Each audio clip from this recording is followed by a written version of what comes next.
खुलुमबाय बेयो बड'लेण्ड इंखं टेलिभिजन दिनै 25 अक्ट'बर 2022 मंगलबार खालि सानसेनि बरादखौ नोंथांमोननि खाथियाव लाबोदों आं सदानन्द दैमारिया।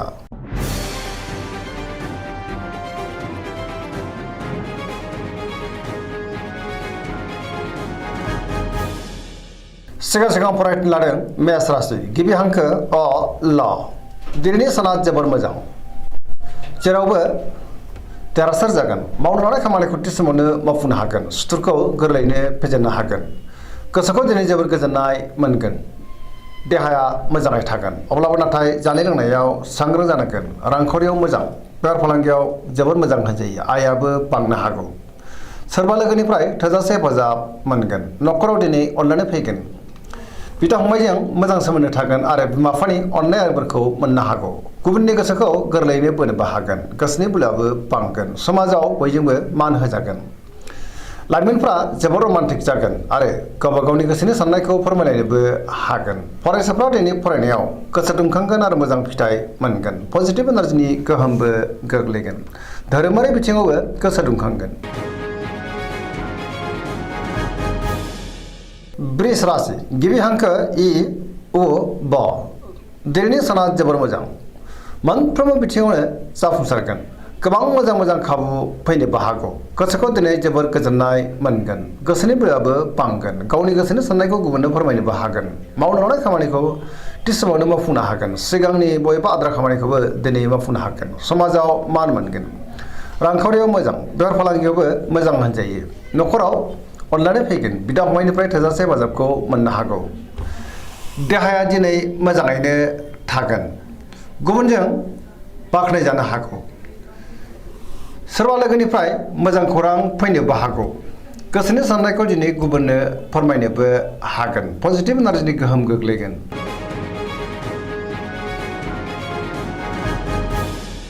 मिथुन राशि गिबि हांखो ख स दिनैनि साना मोजां आरो गाज्रिनि गेजेरजों बाबेरलांगोन नेगेटिभ एनार्जिनि गोहोमबो गोग्लैनो हागौ मोनफ्रोमबो बिथिङावनो गोनो गोथो जागोन गियाननि आंखालबो जानो हागौ गोसोआव गोनो गोथो साननाय फैगोन देहाया मोजाङै थागोन अब्लाबो नाथाय जानाय लोंनायाव सांग्रां जानांगोन रांखावरियाव मोजां बेफार फालांगियावबो मोजां होनजायो समाजावबो मान मोननो हागोन मावनो लानाय खामानिखौ मावफुंनो हागोन अदेबानि सोरबा लोगोनिफ्राय गाज्रि खौरांबो फैनो हागौ गुबुनजों मोजां सोमोन्दो लाखिनो गोब्राब जागोन माबा नङा माबा मोनसे गोरोन्थिबो जालांनो हागौ सेंग्रा सिख्लाफोरा जोबोर आला खाला जानो हागौ। कर्कट राशि गिबि हांखो द ह दिनैनि साना जोबोर मोजां गोसोखौ दिनै जोबोर गोजोननाय मोनगोन सोरबा लोगोनिफ्राय मोजां खौरां फैनोबो हागौ गोसोनि साननायखौ गुबुननो फोरमायनो हागोन मावनो लानाय खामानिखौ थि समावनो आरो गोरलैयैनो मावफुंनो हागोन गोसोआव पजिटिभ साननाय फैगोन गोथों आरो गोग्गो साननो रोंगोन गियाननि आंखाल जानाय नङा रांखावरियाव दिनै जोबोर मोजां होनजायो बेफार फालांगियावबो जोबोर मोजां न'खराव अनलायनाय फैगोन समाजाव दिनै लोगो लेवा बांगोन देहाया मोजाङैनो थागोन सोरजोंबा बाख्नायजानानै गोसोआ दिनै जोबोर गोजोनगोन फरायसाफ्रा फरायनायाव गोसो दुंखांगोन आरो मोजां फिथाइ मोननोबो हागोन सेंग्रा सिख्लाफ्रा जोबोर खुसि जागोन आरो पजिटिभ एनार्जिनि गोहोमबो गोग्लैगोन।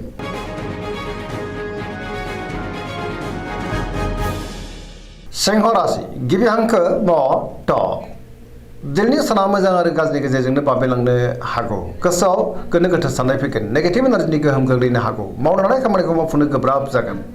सोरबा लोगोनिफ्राय गाज्रि खौरां फैनोबो हागौ बहाबा दावबायनो एबा हान्थिनो खाबु मोनगोन आरो मोजाङैनो हान्थिनोबो हागोन रांखावरियाव बारा मोजां नङा आयनिख्रुइ खरसायासो दिनै बांसिन जानोबो हागौ बेफार फालांगियावबो बारा मोजां नङा खहा जानांनोबो हागौ गोसोनि साननायखौ दिनै गुबुननो फोरमायनो गोब्राब जागोन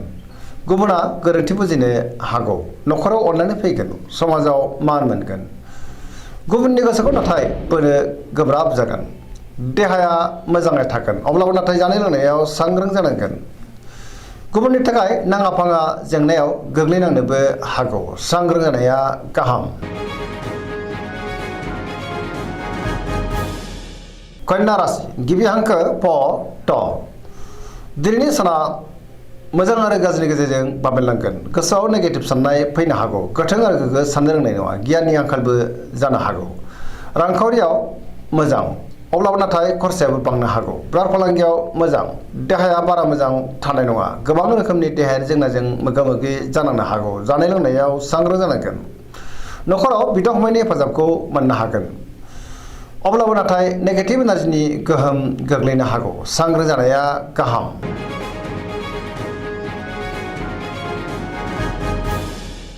तुला राशि गिबि हांखो र ट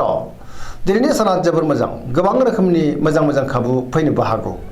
गियाननि आंखाल जानाय नङा गोसोनि बोलोआ बांगोन गावनि गोसोनि साननायखौ जुदि गुबुननो फोरमायनोबो हागोन मावनो हानाय खामानिखौ थि समावनो आरो गोरलैयैनो मावफुंनो हागोन देहाया मोजाङै थागोन रांखावरियाव मोजां बेफार फालांगियावबो जोबोर मोजां मुलाम्फा मोननो हागोन सोरजोंबा बाख्नायजानो हागौ गुबुननि थाखाय गोबां मोजां खामानि मावनानै होनोबो हागोन आरो गोसोखौ दिनै जोबोर गोजोननाय मोनगोन पजिटिभ एनार्जिनि गोहोम गोग्लैगोन गोदान खामानियाव आखाइ होजेननो हागोन सेंग्रा सिख्लाफ्रा जोबोर रमान्टिक जागोन आरो गावबा गावनि गोसोनि साननायखौ फोरमायलायनोबो हागोन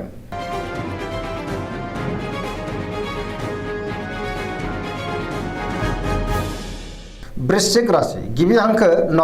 स दिनैनि साना जोबोर मोजां गोसोआव गोथों आरो गोग्गो साननाय फैगोन गियाननि आंखाल जानाय नङा पजिटिभ एनार्जिनि गोहोम गोग्लैगोन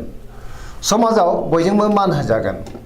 बहाबा दावबायनो एबा हान्थिनो खाबु मोननो हागौ मावनो हानाय खामानिखौ थि समावनो आरो गोरलैयैनो मावफुंनोबो हागोन सोरबा लोगोनिफ्राय थोजासे हेफाजाबखौ मोननो हागौ गोसोनि साननायफ्रा मोगथाङाव जाफुंगोन गोसोनि बोलोआबो बांगोन समाजाव बयजोंबो मान होजागोन नखराव अननानै फैगोन रांखावरियाव दिनै जोबोर मोजां बेफार फालांगियावबो मोजां होनजायो अब्लाबो नाथाय खरसायाबो बांनोबो हागौ देहाया मोजाङै थागोन फरायसाफ्रा दिनै फरायनायाव गोसो दुंखांगोन आरो मोजां फिथाइ मोनगोन सेंग्रा सिख्लाफ्रा मोजां खौरां मोननो हागौ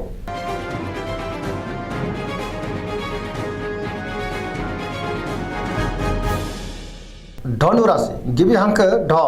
फ भ दिनैनि साना जोबोर मोजां गोसोआव बोलो बांगोन मावनो हानाय खामानिखौ थि समावनो आरो गोरलैयैनो मावफुंनोबो हागोन माबा नङा माबा मोनसे मोजां खौरां मोननोबो हागौ गोसोनि साननाया मोगथाङाव जाफुंगोन रांखावरियाव दिनै जोबोर मोजां गोबां धोन आरजिनो हागोन बेफार फालांगियाव दिनै जोबोर मोजां मुलाम्फा मोननो हागोन समाजाव बयजोंबो मान होजागोन देहाया दिनै मोजाङै थागोन नखराव अनलायनाय फैगोन लाइमोनफोरनि गोसोआ दिनै जोबोर खुसि जागोन आरो गावबा गावनि गोसोनि साननायखौ फोरमायलायनोबो हागोन पजिटिभ एनार्जिनि गोहोम गोग्लैनो हागौ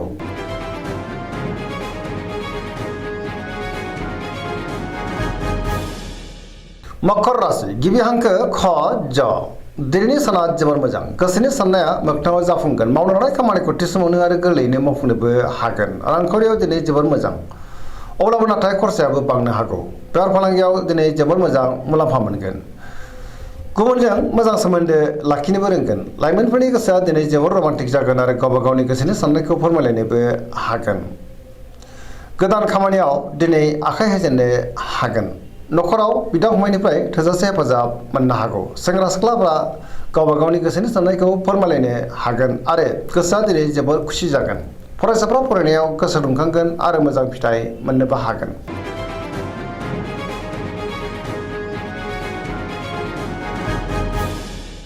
कुम्भ राशि गिबि हांखो ग स दिनैनि साना जोबोर मोजां गोसोखौ दिनै जोबोर गोजोननाय मोनगोन मावनो हानाय खामानिखौ थि समावनो आरो गोरलैयैनो मावफुंनोबो हागोन बहानिफ्रायबा मोजां खौरां फैनोबो हागौ समाजाव दिनै गोबां मान मोनगोन गोबां मुंदांखा सुबुंजों दिनै लोगो मोनज्लायनोबो हागौ रांखावरियाव जोबोर मोजां होनजायो अब्लाबो नाथाय खरसायाबो बांनो हागौ बेफार फालांगियाव जोबोर मोजां मुलाम्फा मोनगोन देहाया दिनै मोजाङैनो थागोन गुबुननिफ्राय थोजासे हेफाजाब मोननो हागौ बिमा बिफानि अननाय आरो बोरखौबो मोनगोन बहाबा थाङोब्ला दिनै जोबोर मोजां आरो मोजाङैनो हान्थिनोबो हागोन पजिटिभ एनार्जिनि गोहोम गोग्लैगोन धोरोमारि बिथिङावबो दिनै गोसो दुंखांगोन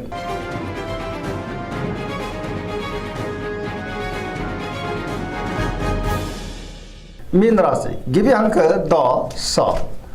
दिनैनि साना जोबोर मोजां गुबुननि थाखाय गोबां मोजां खामानि मावनानै होनोबो हागोन गोसोआव पजिटिभ साननाय फैगोन गोथों आरो गोग्गो साननो रोंगोन गियाननि आंखाल जानाय नङा गोसोनि बोलोआ बांगोन गावनि गोसोनि साननायखौ दिनै गुबुननो फोरमायनोबो हागोन देहाया मोजाङै थागोन अब्लाबो नाथाय जानाय लोंनायाव सांग्रां जानांगोन रांखावरियाव मोजां बेफार फालांगियावबो मोजां होनजायो न'खराव अननानै फैगोन सोरजोंबा बाख्नायजानो हागौ लाइमोनफोरनि गोसोआ दिनै जोबोद रमान्टिक जागोन आरो गावबा गावनि गोसोनि साननायखौ फोरमायलायनोबो हागोन फरायसाफ्रा दिनै फरायनायाव गोसो दुंखांगोन आरो मोजां फिथाइ मोननोबो हागोन पजिटिभ एनार्जिनि गोहोमबो गोग्लैनो हागौ सरासनस्रायै दिनै साना जोबोर मोजां आरो मोजाङैनो बारग'लांगोन दिनैनि राशि फरायनाया एसेनोसै जोबनायाव बेखौनो खावलायो जाहाथे नोंथांमोना सानफ्रामबो जोंनि बे बड'लेण्ड इंखं टेलिभिजनखौ नायबाय थायो आरो साबस्क्राइब खालामो लोगोसे लाइक खालामो आरो शेयार खालामो एसेनोसै गोजोन्थों